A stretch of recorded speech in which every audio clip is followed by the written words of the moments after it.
I am recording this. तो हमारे पास जो सबसे पहला जो आपके पास यहाँ पर चैप्टर है वो है हमारे पास इलेक्ट्रोस्टैटिक्स। तो इलेक्ट्रोस्टैटिक्स क्या है, क्या इसकी ब्रांच है, कैसे ये काम करता है और इसकी क्या क्या एप्लीकेशंस हैं, ये सब हमने इलेक्ट्रोस्टैटिक्स में पढ़ना। इलेक्ट्रोस्टैटिक्स चैप्टर और +1 का ग्रेविटेशन चैप्टर ये बिल्कुल सिमिलर चैप्टर्स है, यानी कि इसके अंदर आपके पास किसी किस्म की कोई डिफरेंस नहीं है। डिफरेंस सिर्फ इतना है कि वहां पर हम मासेस को पढ़ते हैं तो यहाँ पर हम चार्जेस को पढ़ते हैं। तो जितना स्ट्रॉन्ग हमारा ग्रेविटेशन होता है उतना स्ट्रॉन्ग हमारे पास हमारा इलेक्ट्रोस्टैटिक्स बन जाता है। तो हम यहाँ पर पहला चैप्टर जो कि स्कूल के अंदर भी आपको पीरियोडिक एग्जामिनेशन के अंदर आएगा, इलेक्ट्रोस्टैटिक्स। तो हमारे पास इलेक्ट्रोस्टैटिक्स क्या चीज है, तो इलेक्ट्रो मतलब चार्ज और स्टैटिक्स मतलब रुका हुआ। तो किसी रुके हुए चार्ज की प्रॉपर्टी को पढ़ना, उसको बच्चे हम क्या बोल देते हैं, इलेक्ट्रोस्टैटिक्स। तो चार्ज जो रुका हुआ है, अगर कोई चार्ज रुक जाए या रुके हुए चार्जेस की कॉन्फ़िगरेशन को पढ़ना, जो चार्ज कहीं पर रुका हुआ है या बहुत सारे चार्जेस कहीं पर रुके हुए हैं, उन चार्जेस की प्रॉपर्टीज को पढ़ना हम इलेक्ट्रोस्टैटिक्स बोलते हैं। तो study of the electric charges, the study of the electric charges at rest, the study of the electric charges at rest, electric charges at rest is known as to be electrostatic. This is known to be electrostatics. हम इसको यहाँ पर electrostatics बोल देते हैं, रुके हुए charge को हम इलेक्ट्रोस्टैटिक्स बोल देते हैं। इसकी सारी प्रॉपर्टीज को हम जो पढ़ते हैं उसको हम इलेक्ट्रोस्टैटिक्स बोलते हैं। तो देखिए, अगर कोई भी चीज हमारे पास प्रेजेंट है तो उसकी क्या क्या प्रॉपर्टीज हो सकती हैं। एक, चार्ज कैसा है, पॉजिटिव या नेगेटिव। चार्ज क्या करता है, वो दूसरे चार्ज पे फोर्स लगाता है। चार्ज क्या करता है, चार्ज इस बात को इंश्योर करता है कि बहुत सारे चार्जेस एक डायरेक्शन में ट्रेवल करें। यानी कि चार्जेस जब कहीं पर स्टेशनरी होता है तो वो अपने आसपास की चीजों को चेंज करने की कोशिश करता है, और उसी प्रॉपर्टीज को जब हम स्टडी करते हैं तो चैप्टर क्या बन जाता है, electrostatic. Study of charges at rest, it is known as to be the electrostatic. Number 1, सबसे पहली चीज हमारे पास क्या आ जाती है, what do you understand by electric charge. What do you understand by electric charge, आप क्या अंडरस्टैंड करते हो, इलेक्ट्रिक चार्ज क्या चीज हो सकती है। What do you understand by the electric charges, electric charges से आप क्या अंडरस्टैंड कर सकते हो, अगर आपसे पूछा जाए तो मैं इसका जवाब देता हूं बच्चे, the intrinsic property, the intrinsic यानी अंदरूनी, internal, the intrinsic property associated by the intrinsic property associated with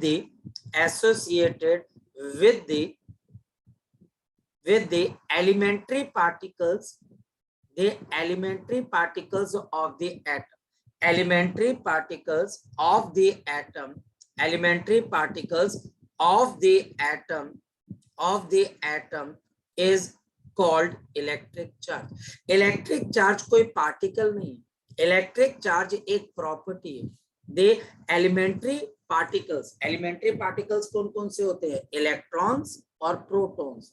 neutron के पास कोई इलेक्ट्रिक चार्ज नहीं, हमारे पास इलेक्ट्रिक चार्ज एक प्रॉपर्टी है। प्रॉपर्टी जैसे आपने किसी के घर को देखा वो ब्लू कलर का था, किसी के घर को देखा वो रेड कलर का था, घर तो दोनों सेम थे लेकिन कलर अलग अलग थे, घर सेम थे कलर अलग अलग थे, तो कलर की प्रॉपर्टी डिफरेंट हुई। तो घर की एक प्रॉपर्टी है क्या, हमारे पास उसका कलर क्या है। ऐसे ही जो हमारे एटम के एलिमेंट्री पार्टिकल्स हैं, इलेक्ट्रॉन्स और प्रोटॉन्स, उनकी एक प्रॉपर्टी हम देखते हैं कि उनके पास इलेक्ट्रिक चार्ज है, हम उसको इलेक्ट्रिक चार्ज बोलते हैं।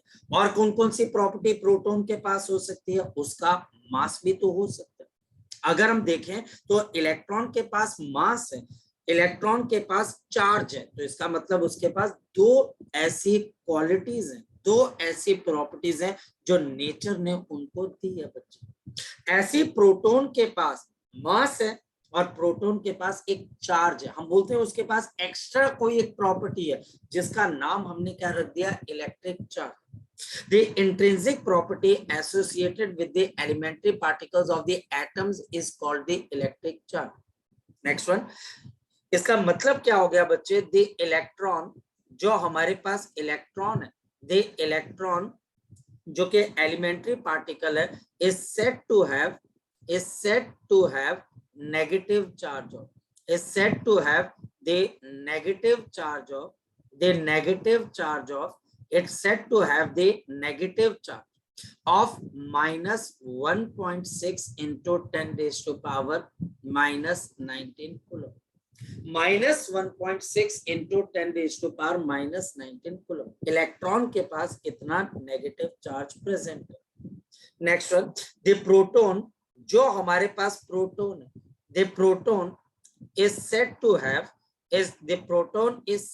have positive charge of, आपके पास कितना पॉजिटिव चार्ज है, it's said to have the positive charge of कितना, plus of 1.6 into 10 raised to power minus 19 coulomb.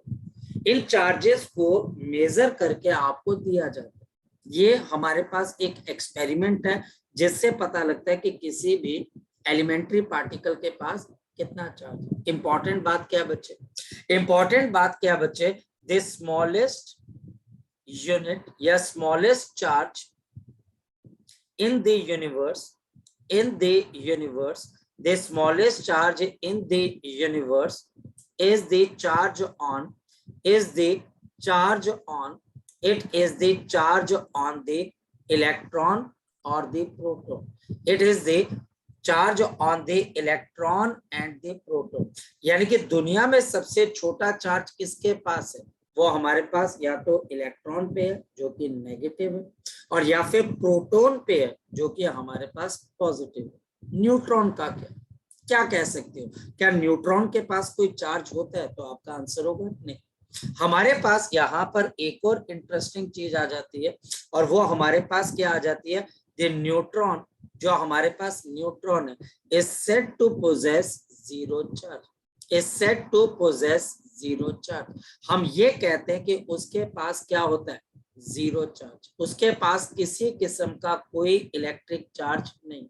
तो अब बताओ कि आप इलेक्ट्रिक चार्ज को कैसे डिफाइन करोगे। आप बोलोगे चार्ज एक प्रॉपर्टी है, जैसे कलर, मास, टेम्परेचर, हाइट, कुछ भी आपके पास ये ऐसी ही एक प्रॉपर्टी है जो कि किसके पास मिलती है, क्या ये आपको हर जगह पे मिलती है? जी बिल्कुल, हर जगह पे एटम है, और एटम के अंदर ये प्रॉपर्टी हमको किसके अंदर मिलती है, सिर्फ इलेक्ट्रॉन्स और प्रोटॉन्स के ऊपर। सिर्फ इलेक्ट्रॉन्स के ऊपर और प्रोटॉन के ऊपर हमें चार्ज की एक प्रॉपर्टी मिलती है। इलेक्ट्रॉन पे कौन सा चार्ज है, नेगेटिव चार्ज है। प्रोटॉन पे कौन सा चार्ज है, मेरे पास पॉजिटिव चार्ज है। और इस दुनिया के अंदर सबसे छोटा चार्ज भी किसके ऊपर है, एक इलेक्ट्रॉन पे है या फिर हमारे पास प्रोटॉन पे। लेकिन हमारे पास यहाँ पर अगर आगे चलूं तो मैं आपको बड़ी इंटरेस्टिंग चीज बताता हूँ। हमारे पास यहाँ पर क्या आ जाता है, the matter in this universe,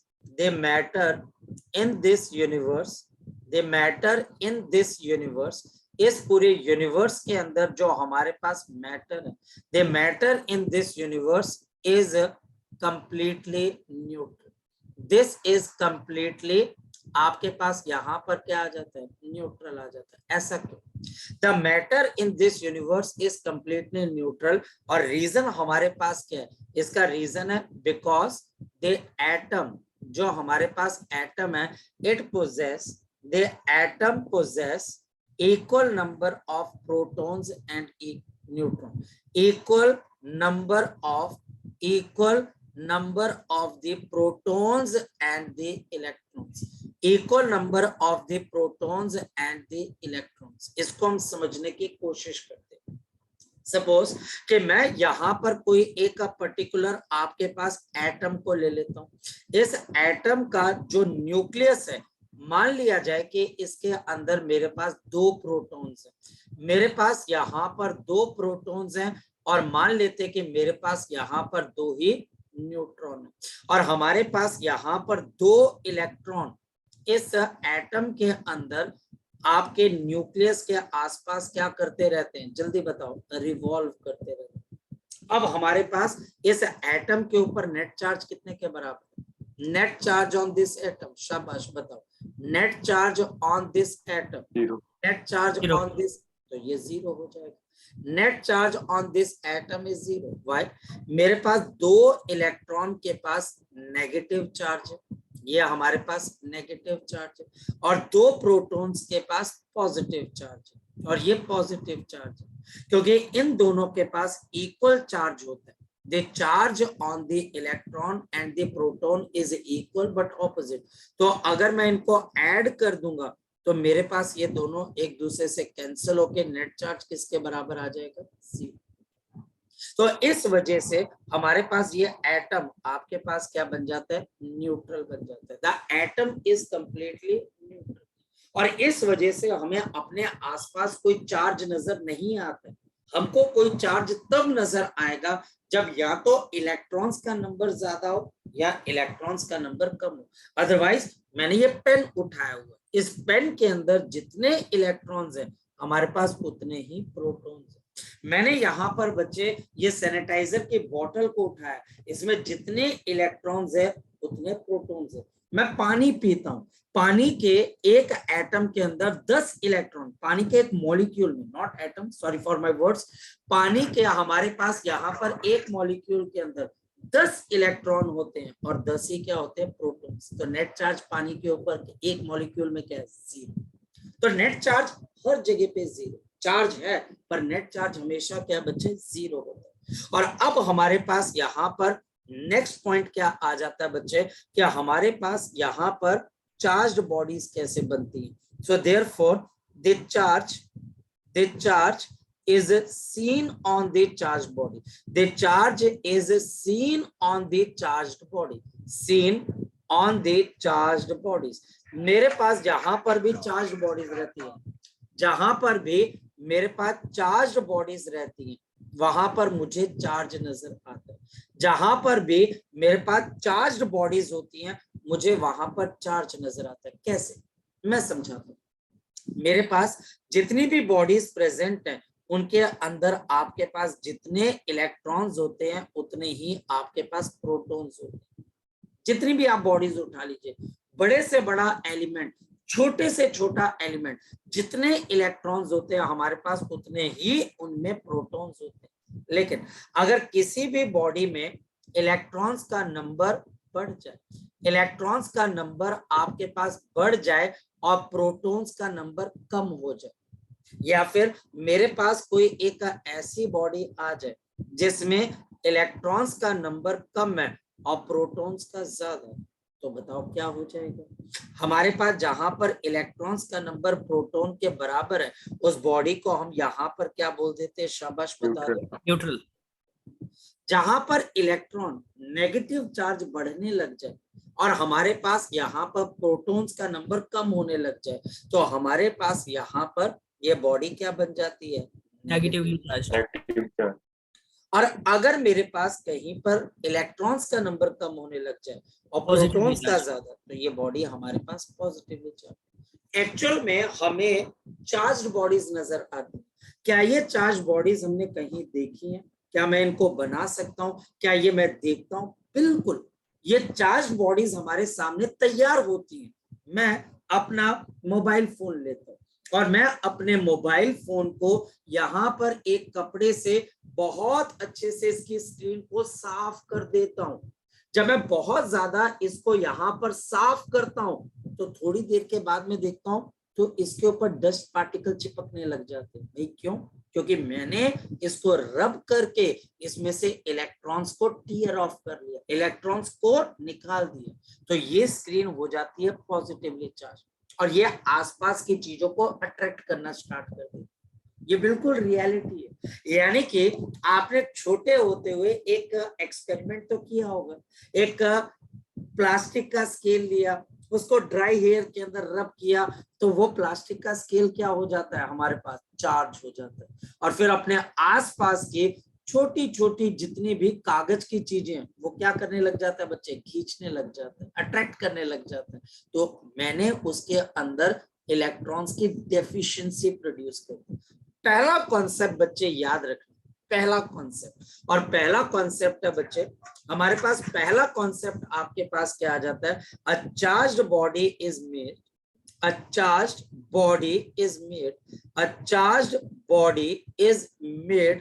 हमारे पास एक चार्ज्ड बॉडी को आप कैसे बनाते हो, a charged body is made by deficiency, by the deficiency of the electrons, by the deficiency of the electrons or by the surplus of the electrons, by surplus of the electrons। यानी कि या तो electrons का number बढ़ जाए या फिर electrons का नंबर कम हो जाए। ऐसा करने से कोई भी बॉडी इलेक्ट्रिकली चार्ज हो सकती है। शुरुआत से शुरू करते हैं। हमारे पास किसी भी सिस्टम के अंदर इलेक्ट्रिक चार्ज क्या चीज है, यह हमारे पास एक प्रॉपर्टी एसोसिएट होती है इलेक्ट्रॉन के ऊपर, प्रोटॉन के ऊपर। एक इलेक्ट्रॉन के ऊपर मास के साथ साथ, मास क्या है, प्रॉपर्टी है जिससे ग्रेविटेशनल फोर्स लगती है। और चार्ज क्या है, एक ऐसी प्रॉपर्टी जो कि इलेक्ट्रॉन और प्रोटॉन पे पाई जाती है। सिर्फ इलेक्ट्रॉन और प्रोटॉन पे पाई जाती है। इलेक्ट्रॉन पे नेगेटिव चार्ज, प्रोटॉन पे पॉजिटिव चार्ज। जितना इलेक्ट्रॉन पे नेगेटिव चार्ज उतना प्रोटॉन पे पॉजिटिव चार्ज, जिससे एटम पूरा हमेशा न्यूट्रल रहता है। तो हम बोलते हैं it is a property associated with elementary particles only. लेकिन अगर आप किसी बॉडी को चार्ज करना चाहते हो, या तो उसमें इलेक्ट्रॉन्स का नंबर बढ़ जाता है या उसमें से इलेक्ट्रॉन्स का नंबर आप कम कर दीजिए। ऐसा करने से वो बॉडी पे या तो बहुत सारा नेगेटिव चार्ज डेवलप हो जाता है या फिर उस बॉडी के ऊपर बहुत सारा हमारे पास पॉजिटिव चार्ज एक्यूमुलेट हो जाता है। तो हम प्रोटॉन्स को कभी कंसीडर नहीं करते। जब भी किसी बॉडी की चार्जिंग होगी तो यह हमेशा सिर्फ किसकी वजह से होगी, इलेक्ट्रॉन्स की वजह से। इसका आंसर हम ढूंढने की कोशिश करते हैं। पहले क्वेश्चन हम करते हैं बच्चे। क्वेश्चन हमारे पास क्या है बच्चे, why you consider charging of a body, why you consider the charging of the body, the charging of the body, the charging of the body, charging of the body with the charging of the body with the आपके पास यहाँ पर movement of the electrons या transfer of the electron, movement or the transfer of the electron, movement or the transfer of the electron। ऐसा क्यों हमारे पास होता है, इसका रीजन हमारे पास क्या है? इसका रीजन बहुत सिंपल है। इसका रीजन है हमारे पास सॉल्यूशन, आंसर। इसका रीजन है हमारे पास बिकॉज, क्योंकि, because the electrons are easier, the electrons are easier to pull off from the atom, to pull off from the atom, to pull off from the atom।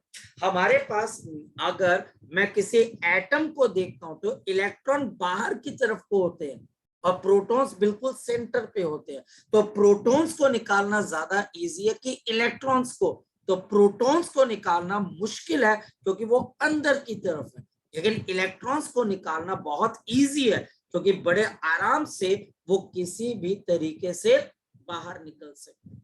Electrons भी कौन से निकलेंगे बच्चे हमारे पास, कौन से इलेक्ट्रॉन्स बाहर निकलेंगे, जो कि हमारे पास यहाँ पर आउटर ऑर्बिट के अंदर होंगे, जो हमारे पास यहाँ पर आउटर ऑर्बिट में होंगे। जो आउटर ऑर्बिट के इलेक्ट्रॉन्स हैं वो हमारे पास यहाँ पर आप इजीली पुल ऑफ कर लोगे, लेकिन प्रोटॉन्स को हिलाना मुश्किल आपके पास हो जाता है। इस वजह से हम इलेक्ट्रॉन के ट्रांसफर से बॉडी की चार्जिंग कर पाते। जी, किसी बच्चे का कोई डाउट, किसी बच्चे का कोई डाउट यहाँ तक, किसी बच्चे का यहाँ तक कोई डाउट? बच्चे शाबाश पूछो। जी आकाश, जगजोत, Yes, sir. अब No, sir. हमारे पास, हम पूछो शाबाश, मुदित बोलो बेटा। सर नहीं सर, कोई डाउट नहीं, नो। अच्छा अब हमारे पास यहाँ पर नेक्स्ट क्या आ जाती है कि मुझे पता लग गया कि इलेक्ट्रॉन, मुझे इतना पता लग गया कि electron has negative charge. The electron has the smallest negative charge of this universe. Smallest negative charge in this universe. Smallest negative charge of this universe. Of universe. कितना चार्ज है बच्चे हमारे पास बताओ? तो हम बोल देते हैं -1.6 इंटू 10⁻⁻19 कूलम। अब जरा यहाँ पर मैं आपको क्वेश्चन पूछता हूँ, मेरे पास क्वेश्चन है, क्वेश्चन हमारे पास बड़ा सिंपल से, how much charge is obtained by, how much charge is obtained by, this is obtained by the आपके पास 100 इलेक्ट्रॉन्स। मेरे पास 100 इलेक्ट्रॉन्स अगर मिल जाएं तो मेरे पास कितना इलेक्ट्रिक चार्ज प्रोड्यूस होगा? सॉल्यूशन जरा बता सकता है कोई बच्चा? मैं बताता हूँ कि अगर 100 इलेक्ट्रॉन्स इकट्ठे हो जाते हैं तो मेरे पास यहाँ पर कितना चार्ज आ सकता है? तो मेरे पास यहाँ पर एक इलेक्ट्रॉन से कितना चार्ज प्रोड्यूस होता है? तो आप यहाँ पर बोलोगे -1.6 इंटू 10⁻⁻19 कूलम। तो 100 इलेक्ट्रॉन से कितना चार्ज हो जाएगा? कोई बच्चा बता सकता है? तो 100 इलेक्ट्रॉन से मेरे पास कितना चार्ज आ जाएगा? सो 100 मल्टीप्लाइड बाय -1.6 इंटू 10⁻⁻19 कूलम। अगर मैं इसको सॉल्व करता हूं तो मेरे पास कितना आ जाएगा? माइनस आपके पास यहाँ पर आ जाएगा 160 इंटू 10⁻⁻19 कूलम। मुझे नहीं लगता कि ये चीज आपको बहुत मुश्किल लगेगी, बड़ी आसान सी चीज, ये बहुत आसान चीज है कि हम यहाँ पर किसी भी बॉडी के ऊपर चार्ज कैसे निकालते हैं। कितने इलेक्ट्रॉन्स है भाई तेरे पास? अगर तेरे पास 20 इलेक्ट्रॉन है तो तेरे पास इतना नेगेटिव चार्ज है, 20 प्रोटॉन है तो तेरे पास इतना चार्ज होगा। और अगर मेरे पास प्रोटॉन्स और इलेक्ट्रॉन्स का नंबर सेम हुआ तो नेट चार्ज क्या होगा? 0, नेट चार्ज दोनों को ऐड करके। लेकिन अगर इलेक्ट्रॉन्स और प्रोटॉन्स का नंबर डिफरेंट हुआ तो उस बॉडी के ऊपर हमारे पास या तो नेगेटिव चार्ज होगा या पॉजिटिव चार्ज। देखना पड़ेगा कितना हमारे पास इलेक्ट्रॉन ज्यादा है या कितने इलेक्ट्रॉन्स मेरे पास कम है। मैं आपको आइडिया देता हूँ। मेरे पास यहाँ पर एक बड़ा सिंपल सा आपके पास सिचुएशन में लेके आता हूँ। एक ऐसी बॉडी है बच्चे जिसके पास 20 इलेक्ट्रॉन है और 18 प्रोटॉन है, और एक दूसरी बॉडी है जिसके पास मेरे पास यहाँ पर 10 आपके पास इलेक्ट्रॉन है और मेरे पास यहाँ पर 12 प्रोटॉन है। अब बताओ क्या ये बॉडी इलेक्ट्रिकली चार्ज्ड है? यस। पहली वाली बॉडी आप क्या बोलोगे? इलेक्ट्रिकली चार्ज्ड है? यस। यहाँ पर इलेक्ट्रॉन्स का नंबर ज्यादा है और प्रोटॉन्स का नंबर कम है, तो ये बॉडी हमारे पास नेगेटिवली चार्ज्ड है। और कितना इस पे चार्ज होगा? 2 इलेक्ट्रॉन का नेगेटिव चार्ज। यहाँ पर क्यू से हम चार्ज को आइडेंटिफाई करते हैं। यहाँ पर मेरे पास 2 इलेक्ट्रॉन का नेगेटिव चार्ज होगा। 2 इलेक्ट्रॉन्स का रीजन, 2 इलेक्ट्रॉन्स का नेगेटिव चार्ज क्यों? कोई बच्चा बता सकता है? क्योंकि है ना, क्योंकि ऐड करके देख लो 18 प्रोटॉन और 18 इलेक्ट्रॉन का चार्ज तो एक दूसरे को कैंसिल कर रहा है। जो एक्स्ट्रा इलेक्ट्रॉन्स हैं, जो 2 एक्स्ट्रा इलेक्ट्रॉन्स है उसका चार्ज बैलेंस नहीं हो पा। तो यहाँ पर चार्ज कितने का आ जाएगा बताओ? 2 इंटू -1.6 इंटू 10⁻⁻19 कूलम। तो मेरे पास इसकी वैल्यू कितने के बराबर है? -3.2 इंटू 10⁻⁻19 कूलम। ये मेरे पास 2 इलेक्ट्रॉन्स का नेगेटिव चार्ज है। यहाँ पर बताओ मेरे पास इस बॉडी के ऊपर कौन सा चार्ज आ जाएगा? 10 इलेक्ट्रॉन 12 प्रोटॉन। तो यहाँ पर मेरे पास 2 प्रोटॉन का आपके पास कौन सा चार्ज आ जाएगा? Positive charge. 2 प्रोटॉन का क्यों? क्योंकि 10 इलेक्ट्रॉन और 10 प्रोटॉन वो तो कैंसिल कर रहे, 2 प्रोटॉन एक्स्ट्रा है जो कि पॉजिटिव चार्ज देंगे। तो इसका आंसर भी कितना आ जाएगा? Plus of 3.2 into 10⁻⁻19। जी, अब बताओ बच्चे हमारे पास ये बात आपको क्लियर हो रही है कि किसी भी बॉडी के ऊपर चार्ज क्यों आएगा? जब वो इलेक्ट्रॉन्स को एक्यूमुलेट करने लग जाती है, या तो आप इलेक्ट्रॉन्स को इकट्ठा करना स्टार्ट कर दो, जितने एक्स्ट्रा इलेक्ट्रॉन्स आपने इकट्ठे कर लिए उतना नेगेटिव चार्ज, या आप इलेक्ट्रॉन्स को छोड़ना स्टार्ट कर दो और जितने आपने इलेक्ट्रॉन लूज कर दिए उतना बच्चे आपके पास यहाँ पर पॉजिटिव चार्ज हो जाएगा। लॉस करने से पॉजिटिव चार्ज और गेन करने से नेगेटिव चार्ज। ये बात पता लग रही है आपको? ये बात पता लग रही है? अब चलते हैं Yes, sir. हमारे पास यहाँ पर नेक्स्ट पॉइंट आपके पास क्या निकल कर आता है, which is the unit of the electric charge. ये थोड़ा सा यूनिट ऑफ इलेक्ट्रिक चार्ज, आप इलेक्ट्रिक चार्ज को मेजर कैसे करोगे? तो we have the unit of the electric charge. क्या हो सकती है इलेक्ट्रिक चार्ज की यूनिट? जरा सोचते हैं, समझते हैं।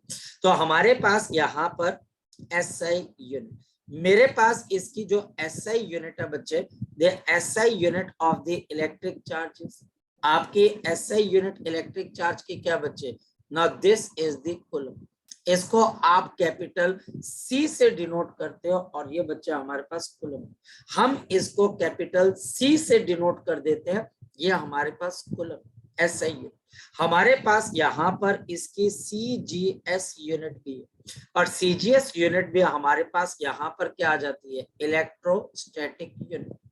इलेक्ट्रोस्टैटिक यूनिट हमारे पास इलेक्ट्रोस्टैटिक यूनिट जिसको हम ESU भी बोल देते हैं। और याद रखना 3 into 10⁻⁹ ESU is equal to 1 coulomb. 3 into 10⁻⁹ ESU is equal to हमारे पास यहाँ पर किसके बराबर आ जाएगी?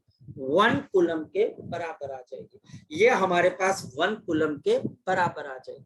एक और चीज है बच्चे, हमारे पास यहाँ पर एक और यूनिट है which is known as to be the electromagnetic unit. Electromagnetic unit, electromagnetic unit जिसको हम EMU भी बोल देते हैं। और कई बारी देखो याद रखना बच्चे, बड़ी सिंपल सी चीज है, कई बारी टीचर इस इलेक्ट्रोस्टैटिक यूनिट को स्टैट कूलम भी बोल देता है, कई बारी टीचर इसको स्टैट कूलम भी बोल देता है और कई बारी टीचर EMU को AB कूलम भी बोल देता है। तो ये मेरे पास AB कूलम है। हमारे पास बहुत सारी यूनिट्स हैं आपके पास। अब इनके बीच में क्या रिलेशन है याद रखना, 3 into 10⁻⁹ आपके पास ESU is equal to 1/10 of AB coulomb, AB coulomb, and this is equal to मेरे पास कितने के बराबर आ जाएगा? 1 कूलम। तो ये मेरे पास यहाँ पर इसकी 3 यूनिट्स हैं। एक और बात ध्यान रखना बच्चे, एक और बात, the biggest unit of the charges, the biggest unit of the charges Faraday. जो बिगेस्ट यूनिट है चार्ज की वो हमारे पास किसके बराबर है? फैराडे। और ये याद रखना 96500 कूलम इज इक्वल टू हमारे पास 1 फैराडे, 1 फैराडे। ये बात ध्यान रखना। तो ये हमारे पास इलेक्ट्रिक चार्ज की यूनिट है कूलम। हमारे पास coulomb, coulomb is the SI unit of the electrostatic charge. CGS में 2 यूनिट्स आ जाती हैं, एक ESU या स्टैट कूलम जिसको हम बोल देते हैं और दूसरा EMU या जिसको हम यहाँ पर AB कूलम बोल देते हैं। दोनों नाम पॉसिबल आपके पास हो सकते हैं। ये हमारे पास इन पर्टिकुलर यूनिट्स के अंदर आपके पास क्या आ जाता है? We have the conversion factor. ये हमारे पास इसका कन्वर्जन फैक्टर है। और अब next point, electric charge is not a fundamental quantity. Electric charge is not, ये हमारे पास बिल्कुल भी नहीं है, it is not the fundamental quantity. ये हमारे पास बिल्कुल भी फंडामेंटल क्वांटिटी नहीं।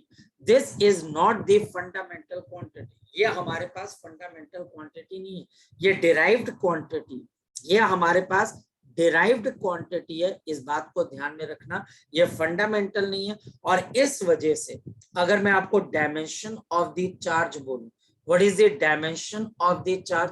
तो डायमेंशन ऑफ चार्ज किसके बराबर है?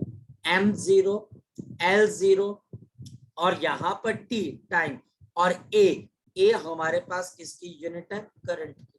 तो करंट की टर्म्स के अंदर हम चार्ज को एक्सप्लेन करते हैं। तो dimension of the charge is m0 l0 t and a, m0 l0 t and a, और इसको करंट की टर्म के अंदर लिखा जाता है, इसको करंट की टर्म के अंदर लिखा जाता है। This is not fundamental quantity, याद रखना बच्चे। The electric current is given by charge upon time, the charge upon time। तो करंट आपके लिए यहाँ पर किसके बराबर है? चार्ज अपॉन आपके पास टाइम के बराबर है। तो इस वजह से इलेक्ट्रिक चार्ज एक फंडामेंटल क्वांटिटी नहीं। अब हम आगे की तरफ चलते हैं। ये तो एक सिंपल सी बातें थी, याद करने वाली। इसमें समझने लायक सिर्फ इतनी सी चीज है कि अलग अलग जो यूनिट्स हैं वो हम एम्प्लॉय करते हैं for measurement of the charge. Next important point again बच्चा हमारे पास यहाँ पर क्वेश्चन है, हाउ मैनी इलेक्ट्रॉन्स या how many number of the electrons will make charge of 1 coulomb, will make charge of 1 coulomb, charge of 1 coulomb, the charge of 1 coulomb। हमारे पास यहाँ पर कितने इलेक्ट्रॉन्स हैं जो मिलकर मेरे पास कितने का चार्ज बनाएंगे? 1 कूलम का इलेक्ट्रिक चार्ज बनाएंगे। कितने इलेक्ट्रॉन्स मिलते हैं? इंपॉर्टेंट क्वेश्चन है, सोचने की कोशिश करते हैं। मेरे पास मैं इलेक्ट्रॉन के चार्ज का मैग्नीट्यूड ले लेता हूं। तो इलेक्ट्रॉन पे कितने का चार्ज होता है? 1.6 इंटू 10⁻⁻19 कूलम। इसका मतलब क्या हो गया? दिस मीन्स दैट, इसका मतलब हमारे पास क्या आ गया? दिस मीन्स दैट, इसका मतलब क्या आ गया? 1.6 इंटू 10⁻⁻19 कूलम। हमारे पास इसका मतलब कितने इलेक्ट्रॉन्स आ जाते हैं? 1 इलेक्ट्रॉन। इतने कूलम का मतलब 1 इलेक्ट्रॉन है। तो कोई बच्चा बता सकता है 1 कूलम का मतलब कितने इलेक्ट्रॉन्स हो जाएंगे? तो यूनिटरी मेथड से 1 divided by 1.6 into 10⁻⁻19 unitary method लग गया। हमारे पास यूनिटरी मेथड लग गया तो हमारे पास इतने इलेक्ट्रॉन्स का आपके पास चार्ज आ गया। इसके बाद मैं इसको सॉल्व कर देता हूँ। 1 divided by 1.6 and multiplied by 10⁻⁹। इसके बाद 10 डिवाइडेड बाय 16 इंटू 10⁻⁹। इसको सॉल्व करते हैं तो 10 और 16 0. आपके पास 16 6 96 आ जाएगा, 4 बच जाएगा बच्चा। हमारे पास पॉइंट लगा हुआ है 40 से 0.625 इंटू 10⁻⁹ या फिर मेरे पास कितना आ जाएगा? 6.25 इंटू 10⁻18 इलेक्ट्रॉन्स। अब ये फॉर्मूला, ये कंडीशन, ये न्यूमेरिकल आपको याद होना चाहिए। ये टीचर आपको स्कूल में पूछ सकते हैं कितने इलेक्ट्रॉन्स 1 कूलम का चार्ज बनाएंगे। तो 6.25 10⁻18, 6.25 10⁻18, 6.25 10⁻18 इतने इलेक्ट्रॉन्स मिलकर मेरे पास 1 कूलम का चार्ज बनाएंगे। तो क्वेश्चन क्या निकल कर आता है बताओ? 1 इलेक्ट्रॉन पे चार्ज बढ़ा या 1 कूलम का चार्ज बढ़ा? तो 1 कूलम का चार्ज बढ़ा। तो इससे ये भी पता लगता है 1 coulomb is the biggest unit of the charge। ये बच्चा हमारे पास it is bigger than the charge on the electron, bigger than the charge on the electron, charge on the electron। तो इलेक्ट्रॉन के ऊपर जितना चार्ज है उसके मुकाबले 1 कूलम का चार्ज आपके पास बहुत बहुत बड़ा। ये न्यूमेरिकल अगर हिमांशी, आकाश, यज्ञोत, दृष्टि, औशिन समझ में ना आया हो तो वो आप मुझसे पूछ सकते हो। जी बोलो, आ गया समझ में? आ गया? बड़ा सिंपल सा, अरे बड़ा सिंपल सा, कोई बहुत मुश्किल चीज नहीं है, सिंपल। इतने कुलम मतलब इतना इलेक्ट्रॉन, तो एक कुलम मतलब कितना इलेक्ट्रॉन, तो डिवाइड कर दिया और आंसर आ जाएगा। तो हमारे पास यहाँ पर इन क्वेश्चंस को करने में मुझे नहीं लगता कि बच्चे बहुत ज्यादा टैलेंट की जरूरत है। ये एक सिंपल सिंपल से क्वेश्चन है भैया, एक इलेक्ट्रॉन पे कितना चार्ज है, ये तो भैया याद करना पड़ेगा, ये समझना पड़ेगा। चार्ज किसके ऊपर लाई करता है, एलिमेंट्री पार्टिकल्स पे। क्या करता है एलिमेंट्री पार्टिकल्स के ऊपर, भैया वो उसकी प्रॉपर्टी है।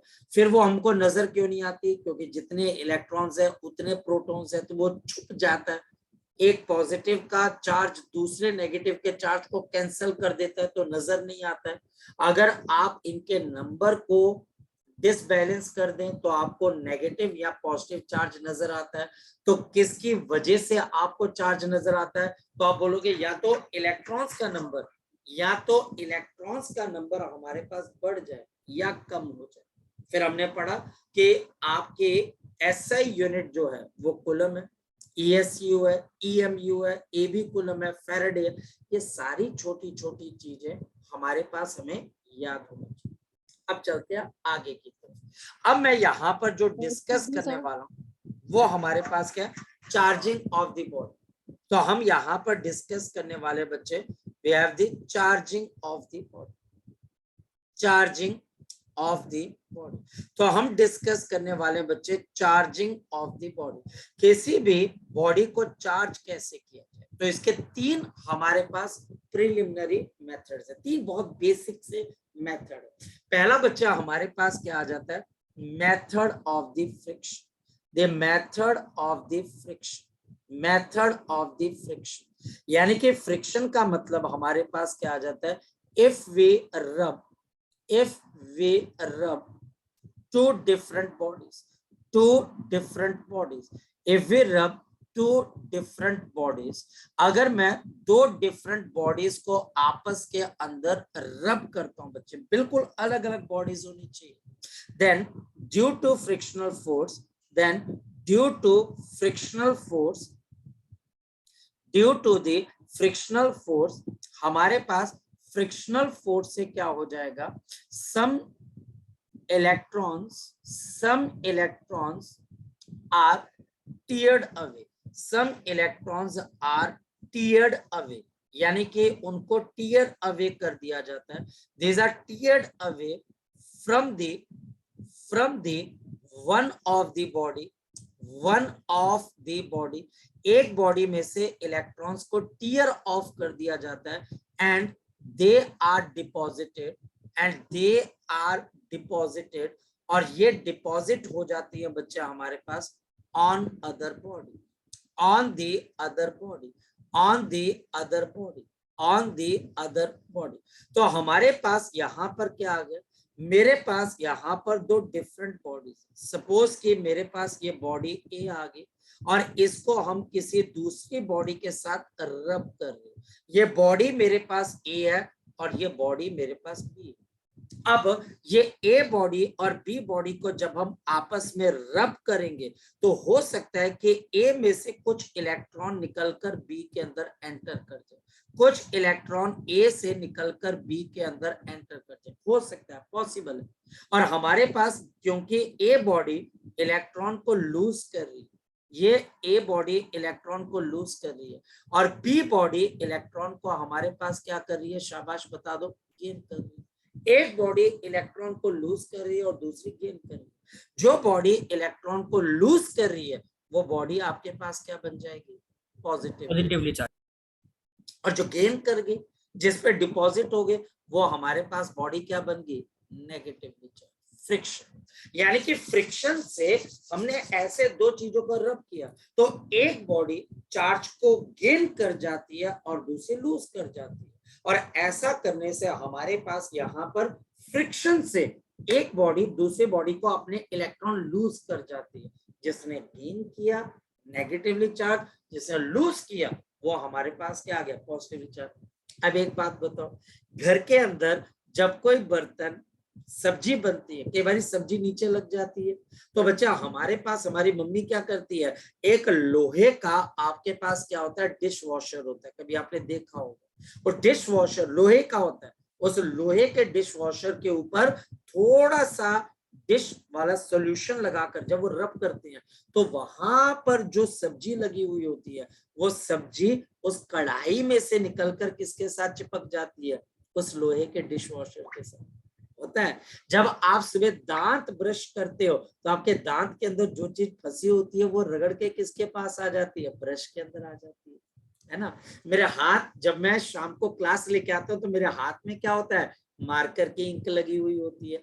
तो ये मार्कर की इंक से क्या होता है, वो चिपकी हुई होती है। मैं घर आता हूँ और साबुन लगाकर अच्छे से जब मलता हूँ तो वो सारी इंक निकल जाती है। जब भाई इतनी चीजें रगड़ने से निकल सकती है तो ये इलेक्ट्रॉन नहीं निकल सकता, निकलता है, लेकिन इसके लिए आपको फ्रिक्शन की जरूरत होती है। जैसे आप रब करते हो एक जगह से इलेक्ट्रॉन निकलकर दूसरी जगह पे डिपॉजिट हो जाता है और हम बोलते हैं बॉडी की क्या होगी, चार्जिंग होगी। तो हमारे पास यहाँ पर ये ए बॉडी के पास, अब मेरे पास क्या रह गए, प्रोटॉन ज्यादा रह गए, तो ए बॉडी बन गई पॉजिटिवली चार्ज और मेरे पास बी बॉडी के पास क्या आ गए, इलेक्ट्रॉन्स, तो मेरे पास बी बॉडी क्या बन गई, नेगेटिवली चार्ज। तो ये ए बॉडी पॉजिटिवली चार्ज और बी बॉडी नेगेटिवली चार्ज। पर यहाँ पर आपका क्वेश्चन आना चाहिए और आपका क्वेश्चन होना चाहिए, सर बी ने इलेक्ट्रॉन को क्यों नहीं लूज किया, क्वेश्चन है ना। ए ने, आप बोल रहे हो इलेक्ट्रॉन लूज कर रही है, ऐसा क्यों, और क्या ऐसा हो सकता है कि बी भी लूज कर जाए, बिल्कुल ये क्वेश्चन बनता है। यहाँ पर एक बात ध्यान रखना बच्चे, there is a concept of the work function. यहाँ पर मेरे पास कॉन्सेप्ट आ जाता है वर्क फंक्शन का, बहुत इंपॉर्टेंट कॉन्सेप्ट है वर्क फंक्शन। क्या कहता है बच्चा हमारे पास work function is the least amount of energy, least amount of energy, the least amount of the energy required by the electrons, required by the electron to come out and leave surface of the body, surface of the body, इसको हम क्या बोलते हैं, work function. अगर हमारे पास यहाँ पर ए positively charge हो रही है, बी नेगेटिव, इसकी वजह सिर्फ एक ही है और वो वजह है work function of A. The work function of the A is less than the work function of the B. The work function of the B. The work function of B. क्योंकि B का work function ज्यादा है तो वो electron को देर से loose करेगा। A का वर्क फंक्शन कम है, वो जल्दी इलेक्ट्रॉन लूज कर जाएगा। तो A बन गया पॉजिटिवली चार्ज, बन गया नेगेटिवली चार्ज। तो जब आप फ्रिक्शन का कॉन्सेप्ट लगाते हो तो हम बोलते हैं कि ऐसा करके बॉडी क्या हो जाती है, चार्ज हो जाती है। क्या इसके हमारे पास कोई एग्जांपल है, बिल्कुल बहुत एग्जांपल। जैसा नंबर 1 बच्चा हमारे पास charging of plastic scale, the charging of the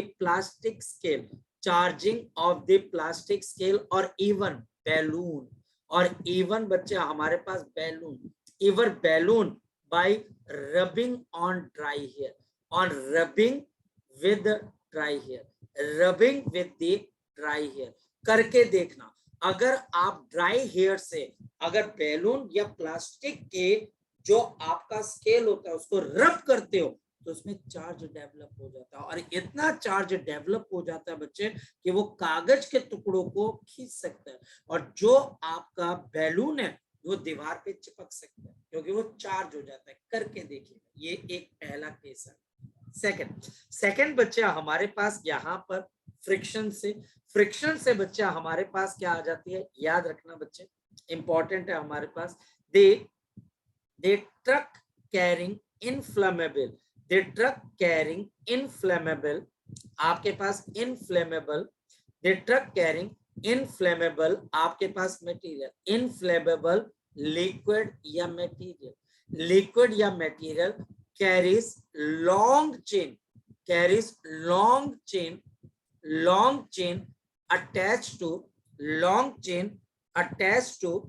attached to truck body and touching the ground. attached to the truck body and touching the ground. And आपके पास यहाँ पर टचिंग द ग्राउंड, कभी देखा आपने इसको? एंड टचिंग द ग्राउंड, कभी आपने इस चीज को देखा है? जितने बड़े बड़े ट्रक होते हैं उनके पास से बच्चे चेनें होती है और वो चेनें जमीन को टच करती हैं। हमारे पास अगर कहीं पर कोई ट्रक है बच्चे हमारे पास, और ट्रक के अगर बच्चे आप बॉडी को देखते हो जो पेट्रोल वगैरह कैरी करती है, उनके आगे वाले हिस्से में लंबी लंबी चेनें होती है, कई बार वो साइड पे भी लगी होती है बच्चे, पीछे भी लगी होती है, और ये जमीन को टच करती है। रीजन, जब ये ट्रक हमारे पास आगे की तरफ को चलता है तो एयर फ्रिक्शन की वजह से, तो हमारे पास एयर की फ्रिक्शन की वजह से हमारे पास इस ट्रक के ऊपर क्या डेवलप हो जाता है? कोई एक चार्ज डेवलप हो जाता है। ये चार्ज डेवलप हो जाता है और ये चार्ज डेंजरस है, क्योंकि ये चार्ज अगर कहीं पर भागे तो उससे करंट, और करंट से स्पार्क प्रोड्यूस हो सकता है। तो उस ग्राउंड करने के लिए, उस चार्ज को ग्राउंड करने के लिए, उस चार्ज को अर्थ पे भेजने के लिए हम लॉन्ग चेन लगा देते हैं। और ये किसकी वजह से? एयर फ्रिक्शन की वजह से जो चार्जिंग हुई है उसको रिड्यूस करने के लिए हम लॉन्ग चेन को लगा देते हैं। उसके लिए हम लॉन्ग चेन लगा देते हैं जो जमीन को टच कर जाती है। तीसरी बात, हमने जो भी फोटोस्टेट की मशीन हमारे पास है, जो फोटोस्टेट की मशीन है वो भी हमारे पास इलेक्ट्रोस्टैटिक के फ्रिक्शनल इलेक्ट्रिसिटी पे डिपेंड करती है। बिल्कुल, ये उस पर डिपेंड करती है। कैसे? हमारे पास जो फोटोस्टेट का कागज है, जब वो फोटोस्टेट की मशीन के अंदर एंटर करता है, तो मैं आपको बता देता हूं, हमारे पास यहाँ पर क्या है, ये फोटोस्टेट का कागज है, ये न्यूट्रल होता है, ये न्यूट्रल होता है। और जैसे ही ये आपके पास मशीन के अंदर एंटर करता है तो मशीन के यहाँ पे ड्रम लगे हुए होते हैं, 2 ड्रम, अगर आप साइड से देखें तो इस पे ड्रम लगे हुए होते हैं, और इस ड्रम में से जब ये कागज गुजरता है तो ये कागज आपके पास हो जाता है पॉजिटिवली चार्ज। ये हमारे पास कागज पॉजिटिवली चार्ज हो जाता है। अब इसके ऊपर शीशा होता है बच्चे, और शीशे के ऊपर मान लो आपने अक्षर लिखा हुआ है ई, उसके ऊपर कोई पेज है, पेज पे ए लिखा हुआ है, और फिर हमारे पास यहाँ पर क्या होती है? एक लाइट जलती है। आपने देखा होगा जब फोटो स्टेट होती है तो आपके पास क्या जलती है? एक लाइट जलती है। जब हमारे पास लाइट जलती है तो जहां जहां पर अक्षर होता है वो आपके पास जगह पे चार्ज रह जाता है, और बाकी जगह से दोबारा से कागज हमारे पास क्या हो जाता है? न्यूट्रल हो जाता है। तो हमारे पास जैसे यहाँ पर लाइट जलती है तो जहां जहां पर अक्षर होता है वहां वहां पर पॉजिटिव चार्ज रह जाता है। सपोज कि मैं ए लिखना चाह रहा था तो ए की शेप के अंदर पॉजिटिव चार्ज रह जाता है, और यहाँ पर मेरे पास जो इंक की बॉटल होती है, उस इंक की बॉटल के अंदर जो इंक है वो आपके पास क्या होती है? Negatively charge. जो मेरे पास इंक रहती है वो इंक आपके पास क्या होती है? Negatively charge. तो जब ये इंक यहाँ से स्प्रे होगी तो बताओ ये कहां पर जाके चिपकेगी? जहां जहां पर पॉजिटिव चार्ज है। और इसका रिजल्ट ये होता है कि जब इंक इस जगह पे गिरती है और कागज बाहर आता है तो कागज पे भी क्या अक्षर लिखा होता है? ए लिखा होता है। ये फोटोस्टेट की मशीन, यहाँ पर भी हमारे पास किसका प्रिंसिपल काम करता है बच्चे? यहाँ पर भी हमारे पास इलेक्ट्रोस्टैटिक्स का काम करता है। कितनी सिंपल सी बात है। कोरोना वायरस को जो आइडेंटिफाई किया जाता है कि आप पॉजिटिव हो कि नहीं हो, तो उसके लिए भी बच्चा हमारे पास क्या यूज किया जाता है? आपके पास इलेक्ट्रोस्टैटिक्स। इलेक्ट्रोस्टैटिक्स बहुत बहुत ज्यादा बच्चा हमारे पास यूजफुल है। हमारे पास इलेक्ट्रोस्टैटिक्स खासकर फ्रिक्शनल इलेक्ट्रिसिटी बहुत ज्यादा यूज की जाती है। बोलो जगजोत। सर बोल बोल, मैं सुन रहा हूँ। सर वर्क फंक्शन ऑफ ए अगर कम है तो मेरे को ये समझ नहीं आया कि ये पॉजिटिवली चार्ज क्यों हुआ। क्योंकि वो उसको इलेक्ट्रॉन लूज करने के लिए लीस्ट एनर्जी कम चाहिए होगी ना बी के मुकाबले, हाँ या ना? जरा देख हमारे पास, the work function is the least amount of energy required by electron to come out and leave the surface of body। तो जिसका वर्क फंक्शन कम होगा उसके इलेक्ट्रॉन को बाहर आने के लिए और लीव करने के लिए एनर्जी भी क्या चाहिए होगी? कम चाहिए होगी, हाँ या ना? आ रही है बात समझ में? नहीं आ रही बात समझ में? कि बी जो आपके पास बॉडी है उसका वर्क फंक्शन ज्यादा है, यानी कि उसके इलेक्ट्रॉन को बाहर निकालने के लिए ए के मुकाबले थोड़ी ज्यादा एनर्जी चाहिए, थोड़ी सी ज्यादा एनर्जी चाहिए। तो इसका मतलब उसका इलेक्ट्रॉन एकदम से लीव नहीं करेगा। कंपैरिजन है ना बच्चे, वर्क फंक्शन के, अगर वर्क फंक्शन को देखा जाए तो आपकी केमिस्ट्री के अंदर बच्चे फोटो इलेक्ट्रिक इफेक्ट एक चैप्टर है, आपने होप्सो +1 के अंदर किया यस सर। Yes sir. वहां पर वर्क फंक्शन आपने पढ़ा। वर्क हाँ जी, फंक्शन क्या हो गया मेरे पास, यहाँ पर समझने की कोशिश कर, ये मेरे पास एक मटेरियल है, इसका वर्क फंक्शन मान लो 3 इलेक्ट्रॉन वोल्ट है, ये आपके पास 3 इलेक्ट्रॉन वोल्ट है, और मेरे पास यहाँ पर एक दूसरी बॉडी है जिसका वर्क फंक्शन मेरे पास 2 इलेक्ट्रॉन वोल्ट है। बताओ अगर दोनों पे लाइट गिरती है, सबसे पहले इसमें से कौन सी बॉडी इलेक्ट्रॉन को लूज करेगी, 2 इलेक्ट्रॉन वोल्ट वाली या 3 इलेक्ट्रॉन वोल्ट वाली? 2 इलेक्ट्रॉन वोल्ट वाली, जिसका वर्क फंक्शन कम है।